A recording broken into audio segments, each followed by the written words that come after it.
Ça a l'air de marcher. Parfait. Très bien, très bien. Donc, on va essayer de faire un petit résumé de ce qu'on a fait cette année. Donc, on a parlé de quoi d'abord? On a commencé par quoi? Par l'introduction. Et dans l'introduction, en effet, il y avait Elisabeth Napper, la traductrice en anglais, qui a donné un petit peu justement le contexte de l'épistémologie. Et donc, c'est sur la base des textes du Bouddha, les enseignements donnés par le Bouddha, bien sûr, les textes, les discours, les sutras, etc. On parle un petit peu parfois, bien sûr, du contexte tantrique, parce qu'on parle bien sûr de l'esprit le plus subtil, etc. Mais on parle essentiellement de la conscience grossière, des différents états de conscience grossière, etc. Et comment est-ce qu'on passe de l'ignorance jusqu'à la cognition valide. En fait, hein, comme vous le savez, on passe d'un état d'esprit ou d'états d'esprit au pluriel qui sont à côté de la plaque jusqu'à des choses qui sont de plus en plus constructives et de plus en plus en accord avec la réalité. Parce que du point de vue bouddhiste, c'est par la connaissance qu'on se libère, ouais, c'est pas par la croyance. Ouais. Donc, bien sûr, la croyance, elle peut être utile à un moment donné sur la voie, mais l'idéal, c'est quand même d'arriver à une connaissance, une cognition valide des choses. Ouais. Ok.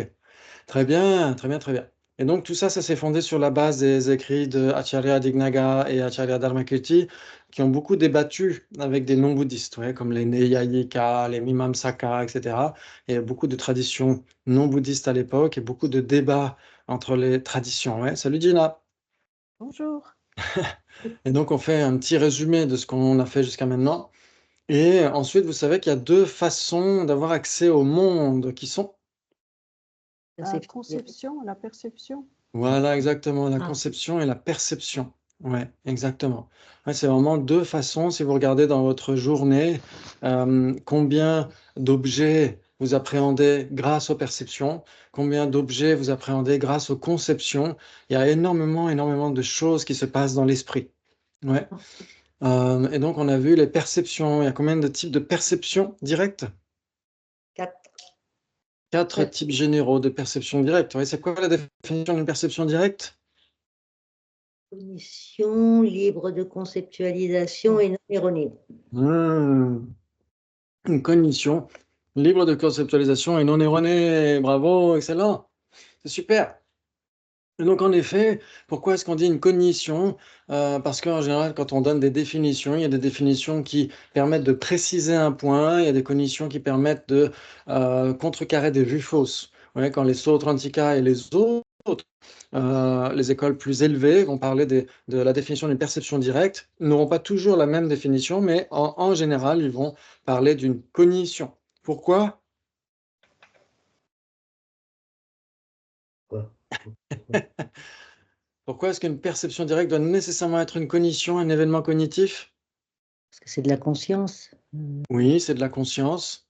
Oui, À parce que, cause de l'histoire de la faculté non commune qui serait aussi perceptrice, c'est ça chez les Rebashika.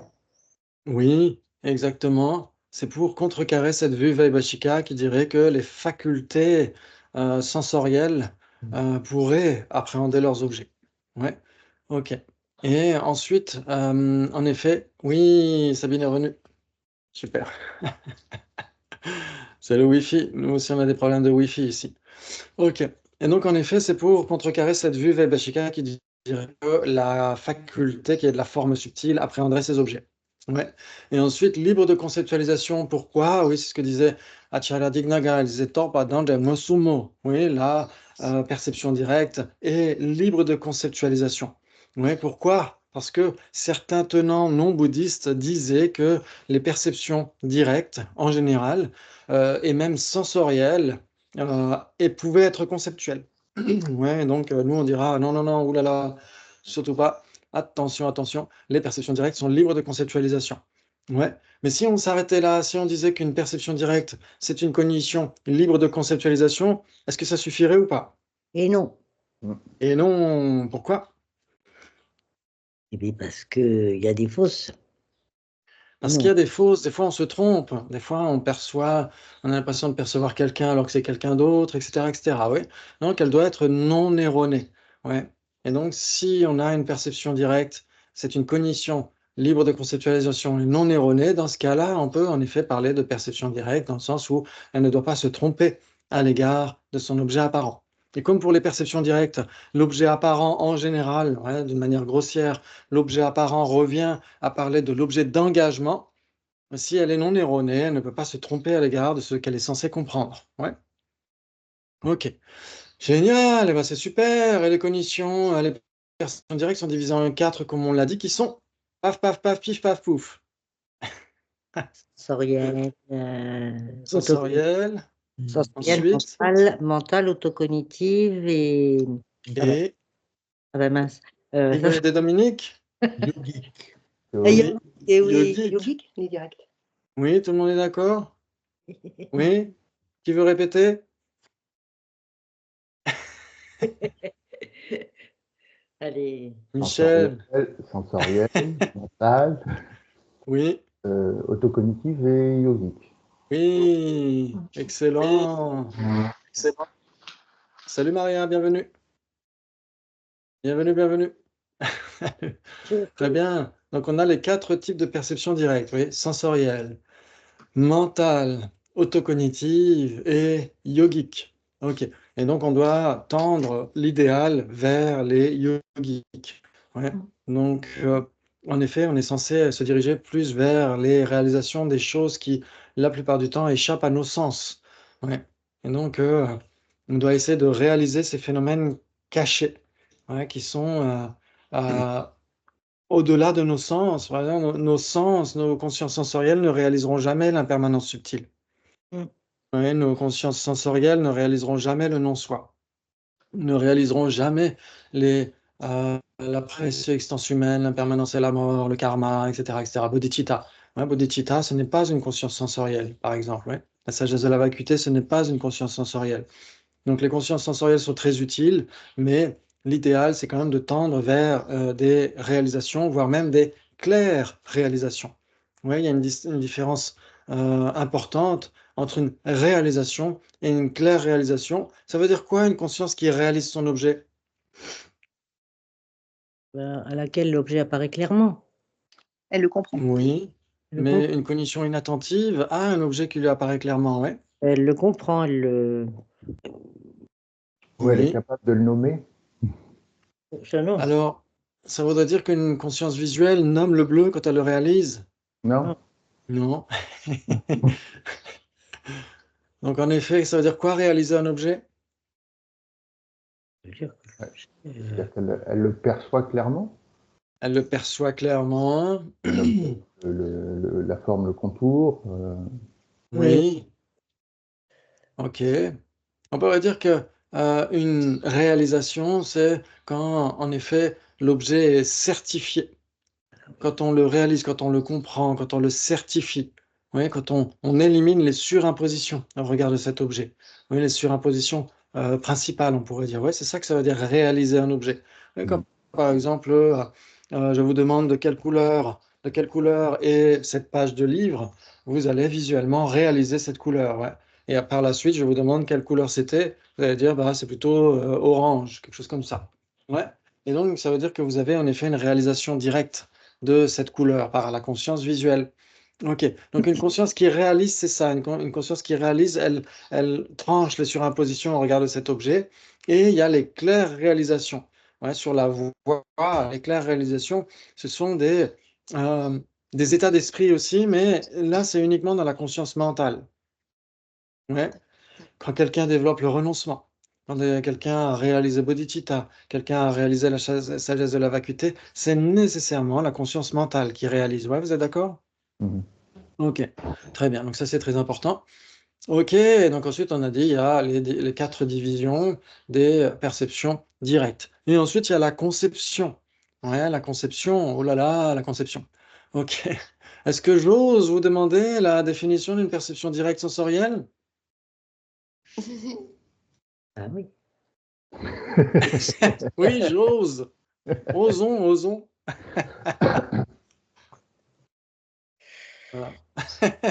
Cognition. Alors, qui va nous dire ce que c'est? C'est une cognition libre de conceptualisation et non erronée et, qui réalise son objet grâce à son support, une Faculté sensorielle. faculté non commune, sensorielle. Non. Voilà. Est-ce qu'une perception directe réalise nécessairement son objet? Ah non, elle ne le réalise pas nécessairement. Oui. Alors, qui perçoit son objet grâce Oui. Ok. à l'utilisation non erronée, qui perçoit son objet par l'intermédiaire de sa faculté sensorielle non commune. Voilà, exactement. Voilà. Exactement. On pourrait dire, grâce à sa condition dominante non commune, une faculté sensorielle, physique. Ouais. Ok. Qui doit être de la forme. Ouais, ça doit être de la forme, ça doit être de la matière. Exactement. C'est ça qui fait la distinction entre une perception sensorielle et une perception mentale. Ouais, c'est la condition dominante. Ouais, si la condition dominante c'est de la forme, on aura nécessairement une conscience sensorielle. Et si la condition dominante n'est pas de la forme, si c'est de la conscience, à ce moment-là, on aura une conscience mentale. Ouais, une perception mentale. Bravo, ça c'est très important. Ok, et ensuite on a parlé un petit peu de l'autocognition, c'est un petit peu comme le papier carbone qui nous permet de nous souvenir du sujet lui-même, pas nécessairement de l'objet, mais du sujet lui-même, et la perception yogique qui est très importante, qui est une perception mentale aussi, mais qui permet de réaliser des objets cachés. Très bien, très bien, très bien. Ok. Et la conscience conceptuelle, c'est quoi la définition d'une conscience conceptuelle? Une conscience déterminative, apte à mêler la généralité de sens et la généralité de son. Voilà, exactement. Bravo Dominique, oh là là! C'est une conscience, une cognition déterminative, ça veut dire idéale, conceptuelle, discursive, enfin comme vous voulez, ouais, déterminative, qui appréhende la généralité de son et la généralité de sens comme susceptibles d'être mêlées. Ouais, c'est la définition donnée par Yonzin Purbuchok, mais en effet, on pourrait dire tout simplement, c'est une cognition déterminative qui appréhende le sens et le son, ouais, ou même le sens du son. Ouais, il y en a qui pourraient dire ça. Ok, très bien. Donc on peut voir que la conscience conceptuelle est très très différente de la perception directe. Ouais, on s'en rend compte nous-mêmes quand on essaye de réfléchir à quelque chose, on sait que ce qu'on a dans la tête n'est pas le quelque chose lui-même. Ouais. Et donc en effet, on dira qu'une conscience conceptuelle est nécessairement erronée. Ça veut dire quoi une cognition erronée? Ça veut dire quoi une conscience erronée? Qui se trompe par rapport à son objet apparent. Voilà, apparent, exactement. Tout à fait. C'est une cognition qui se trompe à l'égard de son objet apparent. Donc ça veut dire que quand on pense à, quand on pense à une table, la généralité de sens, le concept de la table donne l'apparence d'être la table, mais n'est pas la table. Ouais, ouais, exactement comme quand on se regarde dans le miroir, le reflet dans le miroir donne l'impression d'être notre visage, mais n'est pas notre visage. Ouais, c'est le même principe. Ouais, ok. Et donc, en effet, c'est pourquoi il y a quelque chose d'erroné qui est là, ouais. Mais ça ne veut pas nécessairement dire que c'est faux.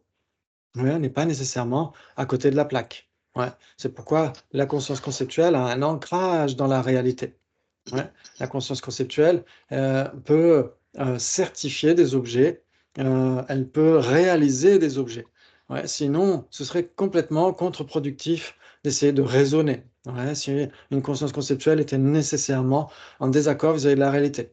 Ouais, c'est ce fameux débat qu'il y avait à l'époque au Tibet entre Lama Tsongkhapa et Hashang Mahayana.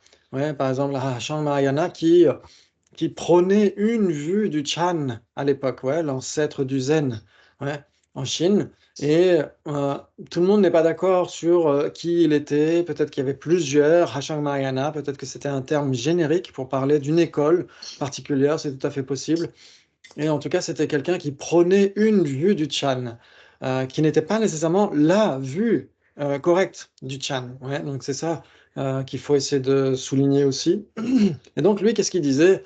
Il disait que vous ayez un nuage noir ou un nuage blanc, de toute façon, il voile le soleil. Ouais. que vous fassiez mordre par un rat blanc ou un rat noir, de toute façon, il va vous empoisonner, il va vous mordre, etc., etc.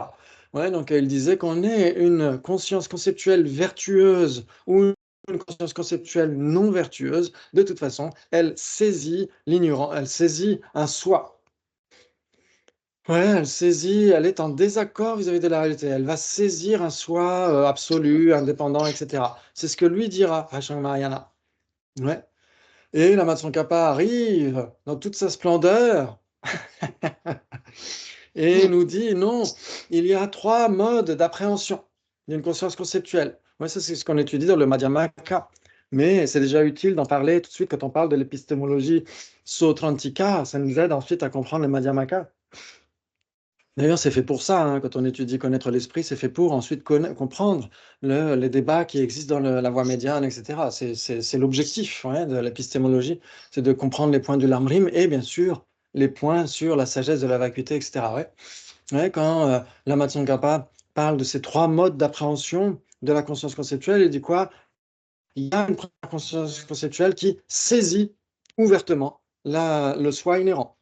Ouais, qui est totalement en désaccord vis-à-vis de la réalité, qui saisit un soi inhérent. Ouais, ça c'est un premier type de conscience conceptuelle. Vous avez des consciences conceptuelles qui dénient l'existence inhérente, oui, qui réfutent l'existence inhérente. Ouais, quand on essaie de comprendre la vacuité, etc., on réfute ouvertement l'existence inhérente. Ouais. Et vous avez des consciences conceptuelles qui ni n'affirment, ni ne réfutent l'existence inhérente. Ouais. Donc il y a quand même beaucoup de consciences conceptuelles, il y a beaucoup de concepts. Ouais. Donc c'est ça qui est très important. Et donc c'est pourquoi la Matsongkhapa dit non, quand on pense à quelque chose, quand on pense à quelqu'un, on ne saisit pas nécessairement l'existence inhérente de ce quelque chose ou de ce quelqu'un. Ouais. C'est pourquoi toute conscience conceptuelle n'est pas nécessairement fausse. Ouais. Et donc c'est pourquoi on peut les employer sur la voie jusqu'à les transcender dans les perceptions yogiques. Ouais. Est-ce que ça vous parle? Oui. Waouh, très bien, ça c'est très très important. Très important. Ouais, parce que si toutes nos consciences conceptuelles étaient fausses, si elles étaient toutes en désaccord vis-à-vis de la réalité, bah, ce serait contre-productif d'essayer de réfléchir, ouais, parce que ça ne ferait que renforcer notre saisie de l'existence inhérente, alors que là, ce n'est pas du tout le cas. Ouais. Ok, bravo, bravo, c'est magnifique. Magnifique. Vous avez parfaitement réussi votre examen de fin d'année. Et donc, on peut continuer si vous le souhaitez. Et donc, on était arrivé aux cognitions inférentielles et subséquentes. En effet, la cognition inférentielle, c'est exactement de quoi il s'agit, ouais, quand on essaie de raisonner. Ouais. Et c'est ce qu'on fait au quotidien. Au quotidien, on emploie des inférences, ouais, on fait beaucoup de déduction logique. Ouais. Même si on n'a pas le même métier que Sherlock Holmes ou Miss Marple, on emploie quand même beaucoup d'inférences, de logique, etc. Parce que c'est comme ça que l'esprit fonctionne, tout simplement. Ouais. Ok. Très bien. Et donc, on va voir la définition d'une cognition inférentielle donnée par Geshe Jambal Sampel. La définition d'une cognition inférentielle, c'est une cognition déterminative, ouais, c'est comme ça qu'on l'a traduit, qui, en dépendance de sa base, une raison valide, est infaillible quant à son objet de compréhension, un phénomène caché. Ok. Très bien, très bien. Donc, on a déjà dit une cognition déterminative, ça veut dire quoi? Une conscience conceptuelle. Ouais. Donc, essayez de garder à l'esprit malgré tout, si par exemple vous lisez Recognizing Reality de Geshe Dreyfus, il y a quand même beaucoup de débats par rapport à ce que veut dire déterminer un objet. Ouais, déterminer un objet, beaucoup de gens vont dire c'est uniquement conceptuel. Ouais. Alors que plein d'autres maîtres vont dire une cognition qui détermine son objet, ça veut dire une cognition qui identifie son objet, qui certifie son objet. Et donc, par exemple, une conscience visuelle qui certifie la couleur orange, elle n'est pas du tout conceptuelle, mais elle détermine son objet. Ouais, donc déterminant, déterminatif, etc., c'est pas nécessairement conceptuel. Sauf que là, oui, dans ce contexte-là, oui, quand on parle d'une conscience, une cognition inférentielle, c'est nécessairement conceptuel. Et donc, pour dire que c'est nécessairement conceptuel, on va dire une cognition déterminative. Ouais, ça vous parle? Oui. Ok, très bien. Et donc, qui est infaillible au regard de son objet de compréhension, un phénomène caché. Ouais, ok. Et qui se base sur une raison valide. Ouais, Ok. Donc ça, c'est très important. Donc un phénomène caché, c'est quoi? Bah, Phénomène. Vas-y, Oui. Dominique. Non, vas-y. Je pense que c'est un phénomène qu'on ne perçoit pas par nos sens, mais qu'on va déduire parce qu'on va en déduire. C'est l'histoire du feu qu'on voit et on en déduit non, de la fumée, on en déduit qu'il y a un feu. Oui, exactement. Exactement, c'est très important. Donc là, c'est vraiment dans un contexte spécifique parce que quand on étudie Dura, les débats, etc. D'ailleurs, ce soir, c'est la dernière session. Oh là là, la dernière session de la saison. Oh là là, on va s'éclater. Ok, on va avoir plein de débats qui vont reprendre tout ce qu'on a fait au cours de l'année. Ok. Et puis, bien sûr, il y a peut-être des étudiants qui ont préparé un débat. Oh là là, c'est la surprise. Ok. Et donc, et donc, en effet, quand on étudie Dura, quand on parle d'un phénomène caché, à quoi est-ce que ça renvoie? L'impermanence subtile. Alors, ça renvoie à n'importe quel existant. Ouais, parce que quand on étudie les bases établies, les existants, les phénomènes observés par les cognitions valides, etc., tout ça, c'est équivalent, et c'est équivalent avec phénomène caché. Ouais. Donc ça veut dire que n'importe quel existant est un phénomène caché. Pourquoi? Qu'est-ce que ça veut dire? Ça veut dire qu'on peut penser à tout. Ça veut dire que n'importe quel concept peut cacher un phénomène. On peut penser à tout, c'est ça que ça veut dire. On peut réfléchir à tout, on peut penser à tout, on peut tout envisager conceptuellement. Et donc c'est pourquoi n'importe quel concept peut cacher cette réalité. Donc c'est ça que ça veut dire dans ce contexte précis du là. Mais en effet, quand on voit les développements qui sont faits, par exemple par Kedubje ou par d'autres maîtres, etc., de phénomènes cachés, ils en parlent aussi dans le contexte, bien sûr, de Dura, mais avec un sens plus précis, comme l'a dit Sabine, c'est dès l'instant, on a besoin d'une inférence pour certifier ce phénomène la première fois. Ouais, ok. Donc ça veut dire que c'est très spécifique. Ça veut dire en effet la personne qui est en bas de la montagne, on lui dit, on lui parle au téléphone, on lui dit, bah regarde, il y a de la fumée et donc il y a nécessairement du feu. Donc tu peux monter, prendre une tasse de thé bien chaud. Tu peux te donner la peine de grimper la montagne, etc. Parce que si la personne doute qu'il y ait du feu là-haut, elle va pas y aller. Elle va se dire, OK, je vais rester dans le froid en bas. Donc en fait, on lui dit, OK, il y a du feu. Pourquoi? Parce qu'il y a de la fumée. C'est une raison valide de quoi? C'est l'un des trois types de raisons valides. Une raison valide d'effet. Oui. Ouais, ok. Et donc, en effet, pour cette personne, elle va certifier l'existence du feu pour la première fois, enfin, de ce feu sur cette montagne, ouais, pour la première fois grâce à une inférence. Elle ne certifie pas le feu en général par une inférence, ouais, parce que pour le certifier en général, il faut juste approcher la main du feu, ouais, et on constate que c'est chaud et brûlant. Ouais, mais là, dans ce contexte spécifique, ce feu ici en haut de la colline est en effet un phénomène caché pour cette personne. Ouais, ça joue? Oui. Ok, très bien, très bien. Bravo, bravo. Et donc, c'est son objet de compréhension, objet du mode d'appréhension, objet d'engagement, etc., etc. Objet conçu, c'est équivalent, ouais, pour une conscience conceptuelle. Ouais, ok, c'est juste pour vous donner quelques trucs en plus. Et en dépendance de sa base, une raison valide. Ouais, ok, donc elle se fonde, cette cognition, sur une raison valide. Ok, très bien. Et donc une raison valide, c'est quoi? Une raison qui est les trois modes. Oui, exactement, elle doit être les trois modes. Qu'est-ce qu'on avait dit la dernière fois? On avait dit que c'était quoi les trois modes?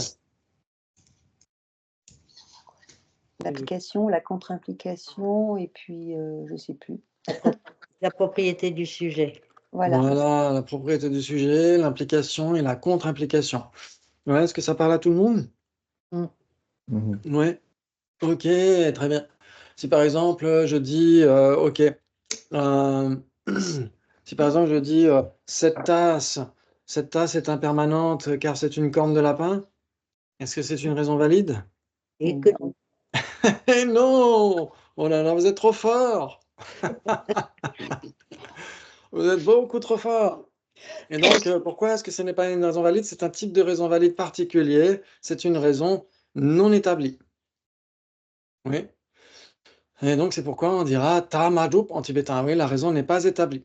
Ouais. c'est un type particulier de raison non établie qu'on étudie dans les traités sur la logique. On dira que c'est en effet ce qui est posé comme raison, mais la propriété du sujet est certifiée comme n'étant pas comme étant non existante. Ouais. On certifie qu'il n'y a pas la propriété du sujet. Ouais. Ok. Très bien, très bien, très bien. Et l'implication, ça veut dire quoi? Par exemple, si je dis cette tasse est impermanente car elle est l'objet d'une conscience visuelle. Dire que impermanent est l'objet d'une conscience visuelle, on est d'accord. Oui. Et donc, si c'est l'objet d'une conscience visuelle, est-ce que c'est nécessairement impermanent? Absolument. Ouais. Est-ce qu'on pourrait pas dire, par exemple, que la conscience visuelle appréhende l'espace incomposé Non. de manière implicite? Ah, Est-ce que vous pouvez percevoir l'absence d'éléphant sur la table? absolument, mais de manière implicite. Ouais. Oui, pas avec la conscience visuelle. Ouais, Ah ça bah, veut dire qu'on ne peut pas voir s'il y a un éléphant dans la pièce ou pas. Et donc dire, ah bah non, je n'ai pas vu d'éléphant dans la pièce, et donc si je n'ai pas vu d'éléphant, c'est qu'il n'y en a pas. Non? Mm. Bon, mon exemple est un petit peu tordu, je l'avoue, j'avoue. Ok, donc cette tasse est impermanente car c'est l'objet d'une cognition valide. Euh, bah, tout ce qui est impermanent n'est pas l'objet d'une cognition valide. Ah bon? Bah si. Tout ce qui est impermanent n'est pas nécessairement l'objet d'une cognition valide. Non, Valide, non. contraire. Direct, perception directe, mais pas valide, forcément. Tout ce qui est impermanent alors ça veut dire que tout ce qui est impermanent n'est pas nécessairement existant, parce que observé par une cognition valide, c'est la définition d'existant, non? Ah, mince. Bah, Et si, un alors, existant est impermanent. quand c'est pas nouveau, Mais il y a c'est des existants il y a impermanents et des permanents. impermanents qui sont observés subséquemment. Oui, mais si ça existe, c'est nécessairement observé par une cognition valide, quelle qu'elle soit. Oui, alors il faut le mettre dans l'autre sens. Oui. Donc si on dit cette tasse est impermanente car elle est observée par une cognition valide, est-ce que ça joue ou pas? Mais il Ça, y a je- bien des ça, permanents qui sont existants, c'est pas forcément des impermanents. Exactement. Donc ça veut dire quoi? Ça veut dire qu'en effet, la propriété du sujet est là. Ça veut dire que cette tasse est bien observée par une cognition valide, mais le fait d'exister ou d'être observé par une cognition valide ne prouve pas le fait d'être impermanent. Mm. Ouais, donc ça ne prouve rien. Ouais, quand on dit ça ne prouve rien, on pourrait dire pas d'implication. Ouais, D'accord. ok. On dira c'est une raison fausse indéfinie. On dira comme ça, ouais. Ok. Magnépetensique. Ouais, c'est une raison fausse indéfinie. Ouais, et puis il y a les raisons fausses opposées. Ça veut dire qu'on prouve le contraire de ce qu'on voulait dire. Ouais, si on dit cette tasse est impermanente, cette tasse est permanente car elle est produite par des causes et conditions. Cette tasse est permanente car elle est produite par des causes et des conditions. C'est une raison opposée. Ouais, ça veut dire qu'il y a bien la propriété du sujet. Cette tasse change d'instant en instant, mais la raison prouve le contraire. Ouais, elle prouve le contraire de permanent. Oui. Ouais, vous êtes d'accord? Mhm. Dans ce cas-là, c'est une raison opposée. Ouais, il faut qu'il y ait la propriété du sujet. Mais on verra par la suite, quand on va étudier les suppositions correctes, qu'il y a un type de raison opposée qui ne correspond pas du tout à ce qu'on est en train de voir là. Ouais. Parce que normalement, quand on parle d'une raison opposée, la définition d'une raison opposée, il y a la propriété du sujet. Ouais. Ça veut dire que la raison doit être la propriété du sujet. Si on dit cette tasse est impermanente, non, cette tasse, oui, cette tasse est permanente car elle est produite, Il y a la propriété il y a la propriété du sujet. Mais la propriété du sujet prouve le contraire de permanent. Ouais, donc là, c'est bien la définition d'une raison opposée. Par contre, si je disais cette tasse est impermanente car elle n'est pas produite, ce n'est pas une raison opposée. Mais il y a pas C'est la... une raison non établie. Oui, voilà. Ouais. Donc ça, c'est juste pour vous donner quelques indices par rapport à la suite quand on étudiera les suppositions correctes, parce qu'il y a des suppositions correctes qui se fondent sur des raisons opposées. Mais ce n'est pas celles qui sont définies dans les manuels de logique, parce qu'une raison opposée, dans ce cas-là, elle est nécessairement la propriété du sujet. Ok, donc ça, c'est pas très grave, laissez tomber. Ok, très bien, très bien, très bien. Donc on a essayé de voir ce qu'était une cognition inférentielle. Et pourquoi il n'y a pas marqué nouvelle et infaillible dans la définition? que je vous redonne, la définition d'une condition inférentielle, c'est une condition déterminative qui, en dépendance de sa base, une raison valide est infaillible quant à son objet de compréhension, un phénomène caché. Elle n'est pas nouvelle et infaillible. Pourquoi? Non, elle ne peut pas l'être. Parce que c'est plus une connexion directe. Ah non. Ah non. Alors, donc une perception directe, par exemple, ce serait quoi la définition d'une perception directe? Perception libre de conceptualisation et non erronée. Ouais. Une cognition libre de conceptualisation et non erronée, ouais. Donc, Très bien. libre de conceptualisation différentielle, elle n'est pas libre de conceptualisation, elle est conceptuelle. Oui. Ouais. Est-ce qu'une perception directe a nécessairement une cognition valide? Ah non. Non. Par exemple, qu'est-ce qui serait une perception directe mais pas une cognition valide? Une perception directe subséquente. Oui, une perception directe subséquente ou une cognition inattentive. Ouais. Ouais, super, très bien, très bien. Très bien, très bien. Ok. Donc là, il n'y a pas marqué nouvelle et infaillible, il y a juste marqué infaillible. Donc infaillible, avisamvadi, ça veut dire que ça réalise son objet. Ça veut dire que ça tranche les surimpositions. Ouais. C'est-à-dire que c'est infaillible. Ouais, c'est tout le contraire d'une supposition correcte ou d'une cognition fausse, etc. Ouais.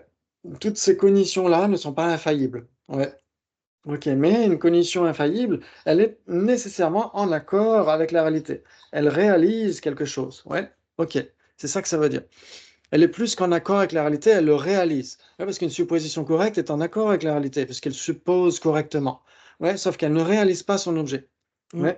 Donc une cognition qui réalise, qui est infaillible, non seulement elle est en accord, vous avez de la réalité, mais elle sait pourquoi. Ouais, elle est en accord et elle réalise son objet. Elle tranche les surimpositions au regard de son objet. Et une cognition valide, non seulement est infaillible, mais en plus, elle réalise par son propre pouvoir. Ouais. Et donc, elle doit être nouvelle et infaillible, une cognition valide. Alors que là, une cognition inférentielle n'est pas nécessairement une cognition inférentielle valide dans ce texte-là. Ouais, ça joue. Alors que la définition donnée par la Madhya-Tsumpa, c'est ce qu'on avait vu la dernière fois, on en avait parlé un petit peu, ouais, quand il dit Rang iten tayanda latene kiepe sardu meloe shenrik. Ouais, elle dit c'est une cognition déterminative, nouvelle et infaillible qui est produite en dépendance de son support, une raison valide. Donc pour la Madhya-Tsumpa, par exemple, une cognition inférentielle est nécessairement valide parce qu'elle est nouvelle et infaillible. Ouais. Et pour Yonzin Polbutchok, c'est pareil. Pour Yonzin Polbutchok, c'est nécessairement valide. C'est nécessairement une condition déterminative qui réalise nouvellement. Ouais. Et qui est directement produite en dépendance de sa base, une raison valide, etc. Ouais, donc tout le monde ne sera pas d'accord. Certains vont dire il y a des conditions inférentielles et d'autres vont dire il y a des conditions inférentielles valides. Une condition inférentielle est nécessairement valide. Et ici, le texte de Geshe Jampel Sampel dit non, une condition inférentielle n'est pas nécessairement valide. Oui. Il faut que ce soit le premier moment, une condition inférentielle, pour qu'on dise qu'il s'agit d'une cognition valide. Ouais. Parce que si vous gardez bien à l'esprit cette définition, la définition d'une cognition valide, c'est quoi? C'est une cognition nouvelle et infaillible. Ouais, ça veut dire c'est un événement cognitif qui réalise par son propre pouvoir. Ouais, c'est ça que ça veut dire. Et donc, si on parle d'une cognition inférentielle telle que l'évoque ici Geshe Jampel Sampel, si on dit le premier moment d'une cognition déterminative qui, en dépendance de son support, etc., etc., à ce moment-là, on parlera d'une cognition inférentielle valide, parce qu'on parlera du premier moment. Ouais, ouais, ça joue pour vous? Oui. Juste quand tu dis par son propre pouvoir, c'est là où je bug, je ne vois pas ce que tu veux dire par là, par son propre pouvoir. Oui, parce que quand on dit que une cognition valide est nouvelle et infaillible, par exemple, si on regarde cette couleur-là, on la regarde, ensuite je l'enlève, et ensuite on la regarde à nouveau, est-ce qu'elle est nouvelle ou pas? Oui. Ben non. Ah, il y a oui et non. Il y a oui et non. Moi, je dirais oui, Tu parce que regardes c'est... quelque chose. Pardon. Ah, il va y avoir du fight. Oui, Il va y avoir du débat. Si on regarde quelque chose entre-temps, elle est nouvelle, elle est de nouveau nouvelle. Je regarde Ah ta oui. fleur, je prends ma tasse, je regarde ma tasse et je regarde la fleur, elle est nouvelle. Si Oui, elle est nouvelle. Pourquoi? Parce qu'en effet, à il y a nouveau, un elle, objet, elle réalise son objet par son propre pouvoir. C'est elle qui réalise cet objet-là. Alors que les moments subséquents réalisent cet objet par le pouvoir de la cognition valide initiale, pas par leur propre pouvoir. C'est ça que ça veut dire. Ok. Ouais, ça Parce veut que dire que les cognitions. Oui. c'est une sorte de souvenir alors, ou je sais pas quoi, un truc comme ça. Alors, pas tout à fait, parce que par Donc c'est une sorte, exemple, oui, j'avais. quand on regarde cette couleur pendant quelques instants, les moments ultérieurs restent des perceptions directes, c'est pas des Ah. souvenirs, mais non plus, ne réalisent plus cette couleur par leur propre pouvoir, mais le réalisent par le pouvoir de la cognition valide initiale. est-ce que Ouais. c'est pas... Pardon, Jimpa, est-ce que c'est Mm. parce que une fois que tu as une perception sensorielle, celle-ci est suivie par une perception donc mentale, et c'est pour ça que c'est plus par son propre pouvoir? Pardon?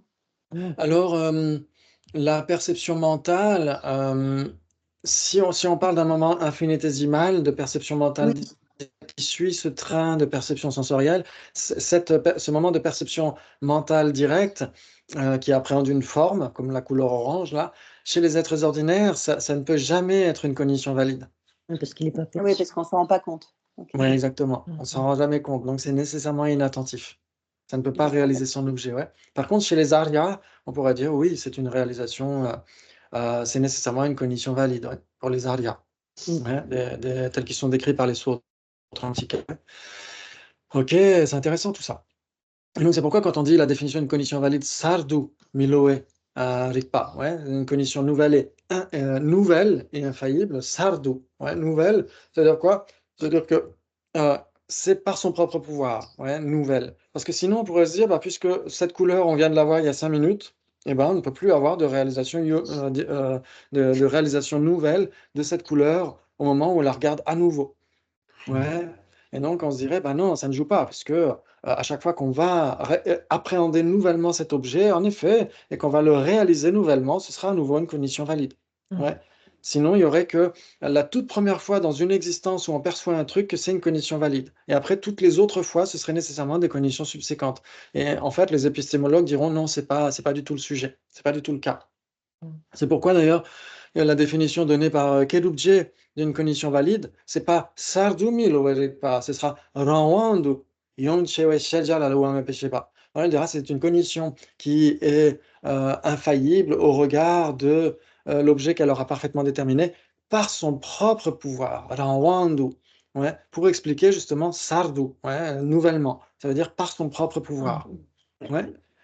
Exactement. Alors que les cognitions subséquentes réalisent par le pouvoir de cette cognition valide, mais plus par leur propre pouvoir. Elles ne sont plus nouvelles à ce titre-là. Ouais. Excellent, excellent, excellent. Bravo, bravo. C'est super. Très bien. Et donc, maintenant qu'on a vu la définition, le commentaire de Lati Rinpoche, à moins que vous ayez d'autres, n'hésitez surtout pas, ouais, pour clarifier. Les Sautrantika qui se fient au raisonnement, donc les Sautrantika qui suivent le raisonnement, ouais, cette école qu'on étudie en ce moment, les Chittamatrins et les Swatantrika Madhyamika. Ouais, en sanskrit, l'adjectif est toujours avant, hein, dans ce contexte-là, sauf quand c'est prédicatif, mais ça, c'est pas très grave. Donc ici, ce serait les Swatantrika Madhyamika. Ouais. Ok. Soutiennent que toute cognition inférentielle doit être produite en dépendance de son support, qui est une raison valide. Ouais. Du point de vue des prasangika, certains manuels disent que cela n'est pas forcément le cas, car s'il est vrai que ceux dont les facultés intellectuelles sont plus émoussées, on pourrait dire, ne peuvent générer une inférence qu'en dépendance d'une raison valide, ceux dont les facultés sont plus affûtées le peuvent en dépendance de la seule conséquence. Ouais, ok. Donc ça, c'est intéressant parce que quand on parle de conséquences, ouais, quand vous avez parfaitement l'habitude de débattre. Donc, vous avez déjà entendu conséquences en 2 parties, conséquences en 3 parties. Ouais, vous connaissez ça par cœur. Ah, ouais. Et donc, en général, une conséquence en 2 parties, c'est vraiment une conséquence. Ouais, quand on emploie une conséquence en 3 parties, c'est en fait un syllogisme qu'on adresse sous la forme d'une conséquence, en disant il s'ensuit que le sujet, le son, etc., etc. Ouais, ok. Mais en réalité, une vraie conséquence, c'est une conséquence en deux parties. Ça veut dire qu'on affirme un sujet et un prédicat, et c'est tout. Donc le sujet plus le prédicat, ça donne une thèse. Ouais, ouais. On dira, il s'ensuit à l'absurde, entre guillemets, à l'absurde, parce que c'est des conséquences à l'absurde. Si quelqu'un dit que le son est permanent, qu'est-ce qu'on va lui dire? Il s'ensuit que le son n'est pas produit. Ouais. Et donc pour cette personne, si cette personne a suffisamment mûri son esprit, à ce moment-là, cette personne va se dire: «Ah, il y a quelque chose qui cloche». Ouais. Non seulement elle va se dire: «Il y a quelque chose qui cloche dans mon assertion, comme quoi le son serait permanent», mais en plus, si cette personne a des facultés, aiguisées, cette personne va comprendre que le son est impermanent. Ouais. Elle va directement aller à la conclusion. Alors que les personnes aux facultés plus émoussées, en effet, vont se dire: «OK, le son est permanent». On va leur dire: «Il s'ensuit à l'absurde que le son n'est pas produit». Qu'est-ce que ça va faire? Que cette personne va un peu remettre en question sa vue fausse. Elle va se dire: «Ah tiens, il y a quelque chose qui cloche». Mais elle ne va pas encore arriver à la conclusion. Et donc à ce moment-là, on va lui affirmer ce type de conclusion. On va lui dire: il s'ensuit que le sujet, le son est impermanent, car il est produit». Ouais, et entre-temps, on pourrait aussi avoir une assertion de preuve logique. Ouais, c'est-à-dire que ça peut être par étapes.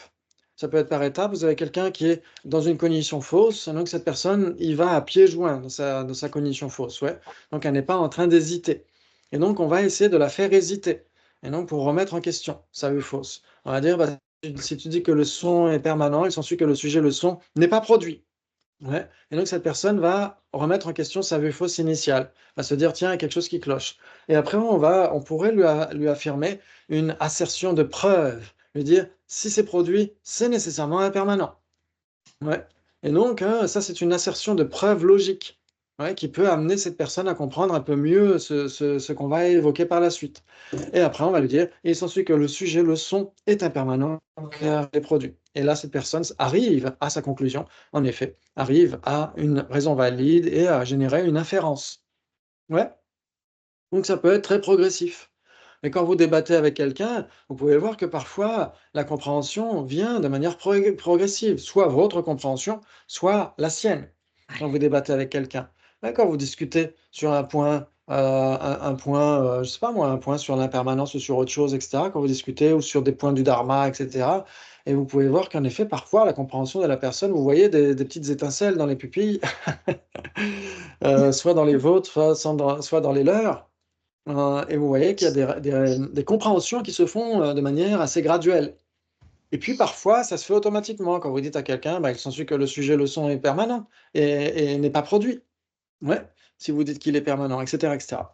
OK, donc là, c'est juste pour expliquer comment est-ce que ça se passe. Pourquoi est-ce qu'on a ces, conséquentialistes? Pourquoi toutes les écoles tibétaines clament haut et fort, et même l'écrivent en lettres de feu sur la voûte céleste. Toutes nos écoles indo-tibétaines disent: «Nous sommes Prasangika. Nous sommes les vrais Prasangika». Et donc, il faut savoir ce que veut dire être Prasangika. Ouais, ça veut dire quelqu'un qui, hem, pour des personnes suffisamment aiguisées, vont surtout affirmer des conséquences pour leur faire comprendre la vacuité, et cetera, et cetera. Ouais, OK. C'est ça que ça veut dire. Ouais. Alors que les autonomistes, les Swatantrika, eux, disent: «Non, il faut de toute façon, avoir des bases communes entre la personne et nous. Il faut avoir un monde commun, il faut des passerelles. Il faut que la personne à qui on parle et nous-mêmes acceptions des raisons autonomes». Ouais, des raisons autonomes, ça veut dire quoi? Ça veut dire que les relations qu'il y a entre le sujet, le prédicat, la raison, et cetera, sont des relations autonomes, sont des relations indépendantes, ouais, inhérentes conventionnellement. Ouais, et donc c'est pourquoi ceux qui acceptent l'existence inhérente conventionnellement, on les appelle les Swatantrika. Ouais, c'est ça que ça veut dire. Alors que les Prasangika vont pas accepter même l'existence inhérente, même conventionnellement. Ouais, c'est pourquoi ils n'ont pas besoin de prendre la thèse de la personne en face. Ils prennent la thèse de la personne en face et la retournent contre elle-même, sans nécessairement avoir besoin de l'accepter à leur propre compte. Ouais. C'est là où on voit qu'il y a une distinction immense du point de vue ontologique entre les Prasangika et les Swatantrika. Ouais, ça c'est très intéressant, pour ceux que ça intéresse. OK. Très bien, très bien. Donc là, ça nécessiterait beaucoup de développement, mais il y a peut-être pas besoin, vous pourrez lire la note en bas de page, si ça vous intéresse. Ensuite, d'autres manuels sur le Prasangika rétorquent dans le but de soutenir la thèse qu'une inférence est seulement possible sur la base d'une raison valide, que quand bien même il n'est pas nécessaire d'énoncer explicitement une raison valide à un pratiquant aux facultés intellectuelles affûtées, cette personne se la formule à elle-même, de toute façon, ouais, rendant ainsi sa cognition inférentielle dépendante d'une raison valide. Ouais. Certains diront que si vous dites, si tu dis que le son est permanent, il s'ensuit que le sujet, le son, n'est pas produit, même si vous ne donnez pas de raison, cette personne va se la faire elle-même. Se dire, ah bah oui, le son n'est pas produit, pourquoi? Parce qu'il est permanent. Ouais, si c'est permanent, c'est nécessairement pas produit. Et donc, ça ne peut pas jouer. Le son est nécessairement produit, et donc il ne peut pas être permanent. Ouais, donc, cette personne va raisonner pour elle-même. Ok. Très bien, très bien, très bien. C'est super tout ça. Il faut lui dire ça- phénomène aussi. Oui. Ça explique beaucoup de choses par rapport ensuite dans le Madhyamaka, quand on étudie les écoles philosophiques et qu'on arrive dans la voie médiane. Pourquoi est-ce qu'il y a cette distinction d'une école à l'autre, etc. Pourquoi est-ce que toutes les écoles indo-tibétaines prônent être le Prasangika? Qu'est-ce que ça veut dire, Prasangika? Ouais. Parce qu'en effet, c'est ce que disait Geshe Dreyfus dans Les deux vérités selon les quatre écoles. Ouais, tous les gens qui sont dans les traditions indo-tibétaines clament être Prasangika, mais après, que veut dire être Prasangika? C'est là où il y a beaucoup de points de vue différents. Ouais. Ok, très bien. Ok, donc quoi qu'il en soit, on les appelle Prasangika ou conséquentialistes parce qu'ils soutiennent qu'une inférence peut être générée simplement à la suite de l'énonciation d'une conséquence. Oui, Prasanga, c'est la conséquence. Ok. Réfléchir aux deux options de cette question est une bonne chose. La signification d'une raison valide est abordée de façon approfondie dans l'étude des signes et raisonnements, tarik. En fait, tarik, on peut le comprendre différemment parce que rik, c'est ragiguri, gasa, rik. Ouais, ça peut vouloir dire catégorie. Ouais, ça peut être les catégories des raisons. Ouais, ça peut vouloir dire ça aussi. Ouais. Et même ce que dira Geshe Dreyfus, je crois que c'est aussi dans Recognizing Reality, que même l'oric, au début, c'était ça. C'était les catégories des consciences. Ouais, mais le post-suffixe ça, c'est peut-être perdu au fil du temps et ça a donné l'oric, les cognitions et les consciences. Ouais, donc c'est ce que dira Geshe Dreyfus. Moi, j'aime bien sa façon d'expliquer tout ça. Ok, donc ça, c'est juste un petit point de détail. Brièvement, raison valide signifie raison correcte. Ouais. Samyak nimita. Ouais. Ou gunsen. Il n'y a pas besoin du O dans gunsen. Yanda. Ok, raisonnement correct. Samyak nyaya. Ou preuve correcte. Ouais. Samyak sadhana. Ok, très bien. L'esprit qui réalise son objet de compréhension en dépendance de cela est appelé une condition inférentielle. Ok. Ouais.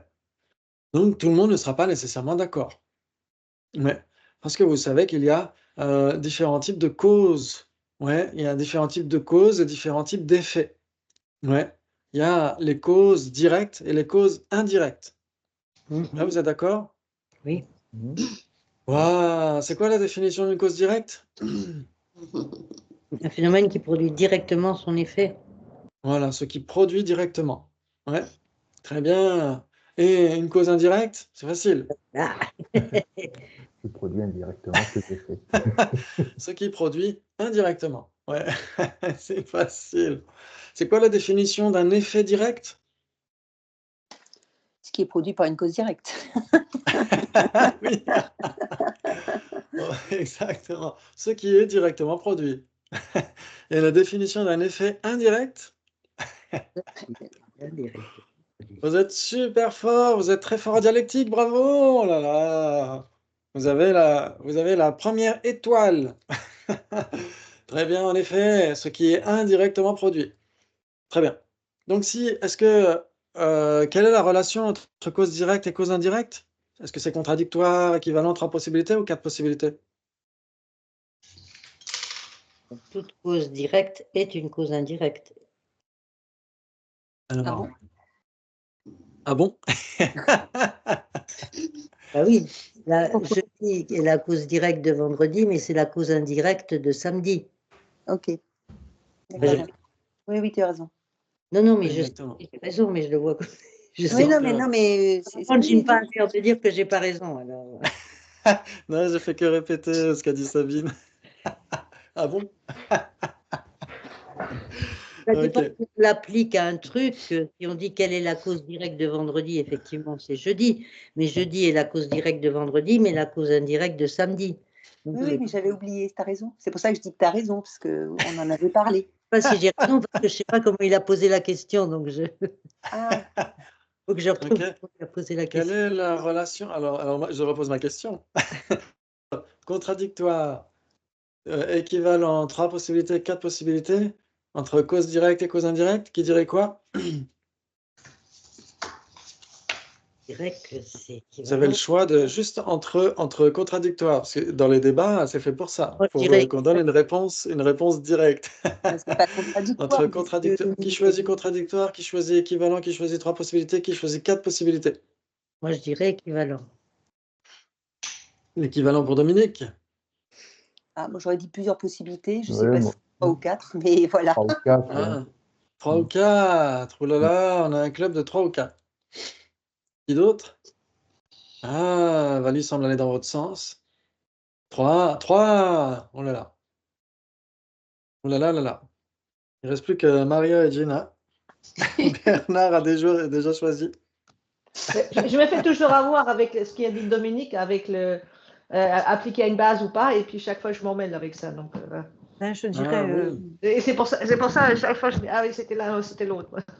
Alors justement, quand l'objecteur ne parle pas d'appliquer à une base, il parle en général, ouais. En général. Non, Ouais. si c'est en général, c'est contradictoire pour moi. Ah non, en général, c'est équivalent. Ah, équivalent, oui, équivalent, excuse-moi, oui, équivalent. Je Bon, sais ça y est, je m'en mêle. qu'on va se faire avoir, là. Je sens qu'on va se faire avoir. Oh. Ok. Donc ça veut dire que la cause directe de jeudi, c'est équivalent avec la cause indirecte de jeudi. Non, mais là, tu l'appliques à une base. Ah oui, c'est pour ça. Ok, donc en général, en effet, cause directe et cause indirecte sont équivalentes. Ouais, ça veut dire que si c'est une cause directe, c'est nécessairement une cause indirecte. Si c'est une cause indirecte, c'est nécessairement une cause directe. Ouais, parce qu'on parle en général. Ouais. Mais si on l'applique à une base, c'est nécessairement contradictoire. La cause directe de la table n'est nécessairement pas sa cause indirecte, et inversement. Ouais, ok. Donc ça, c'est très important. Très très bien, ça nous aide à comprendre ce qu'ils sont en train de dire ici, ouais. Quand il dit l'esprit qui réalise son objet de compréhension en dépendance d'une raison valide est appelé une cognition inférentielle. Ouais, parce que certains vont dire qu'une cognition inférentielle est nécessairement nouvelle et infaillible. Ouais, c'est nécessairement le premier moment. Ouais. D'autres vont dire, comme ici Geshe Sampel, non, ce n'est pas nécessairement le premier moment. Même les moments ultérieurs restent des cognitions inférentielles. Ouais, subséquentes. Ouais, ce seront des cognitions inférentielles subséquentes. Et certains vont dire non, une cognition inférentielle est nécessairement nouvelle et infaillible. Une cognition inférentielle ne peut pas être subséquente. Elle est nécessairement le premier moment. Ouais. Et certains vont rajouter un point en plus, comme Yonzin Polwuchok, il dit qu'une cognition inférentielle, qui est valide pour lui nécessairement, elle est directement produite en dépendance de son support, une raison valide. Directement produite. Ouais, ça veut dire que c'est nécessairement le moment ultérieur qui fait suite à cette compréhension de la raison, de l'implication, de la contre-implication, etc. On comprend cette raison, et au moment d'après, on a une cognition inférentielle valide, parce qu'elle est nécessairement directement produite en dépendance de son support, une raison valide. Et les moments ultérieurs ne peuvent plus être, pour Yongzin Polwuchok, considérés comme étant des cognitions inférentielles. Ouais. Ce sera des cognitions conceptuelles subséquentes. Ouais. Mais on ne peut plus les appeler des cognitions inférentielles. Pourquoi? Parce qu'elles seront indirectement produites en dépendance de ce support, une raison valide. Donc c'est soit directement produit par cette raison valide, soit c'est indirectement produit par cette raison valide. Ouais, si c'est produit par une raison valide, ça peut être que soit directement, soit indirectement. Ouais. Et donc pour la plupart de ces maîtres, sauf ici Geshe Jampel Sampel, la plupart des maîtres, j'en sais rien, enfin ceux que moi j'ai étudiés en tout cas, la plupart des maîtres que j'ai étudiés, là c'est plus précis, diront que ce qui est une cognition inférentielle, c'est nécessairement soit directement produit en dépendance de sa raison valide, soit c'est nécessairement une cognition inférentielle valide. Ouais. Alors qu'ici, Geshe-Jampel Sambel fait un petit peu... il fait son punk. Il dit non, une cognition inférentielle n'est pas nécessairement valide. Elle peut être subséquente. Ouais, c'est pourquoi, dans sa définition, il dit qu'elle est simplement infaillible, qu'elle réalise son objet, mais pas nécessairement nouvellement. Ouais, ça joue? Ça joue? Ok. Donc, ça veut dire que l'esprit, quand il dit dans cette phrase, ici l'atelier Boitier, l'esprit qui réalise son objet de compréhension en dépendance de cela est appelé une cognition inférentielle. Et donc, si on dit l'esprit qui réalise son objet directement en dépendance de cela, ce sera en plus une cognition inférentielle valide. Ouais, parce qu'elle sera nouvelle et infaillible. Plus simplement, infaillible, mais en plus, elle sera nouvelle. Ouais, ça joue pour tout le monde?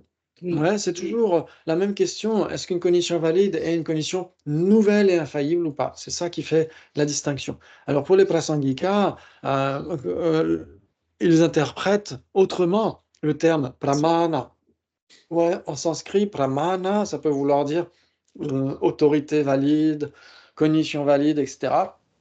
Et dans notre contexte ici de l'épistémologie, ça voudra dire cognition valide. Ouais.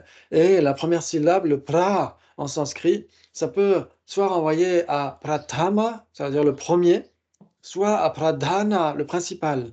Ouais. Et donc c'est pourquoi pour les prasangika, ils interprètent ce préfixe pra comme voulant dire pradhana, principal. Ils n'ont pas besoin de dire que c'est le premier moment. Dès l'instant où c'est une cognition qui est infaillible au regard de son objet principal, même si c'est les moments subséquents, ça reste une cognition valide.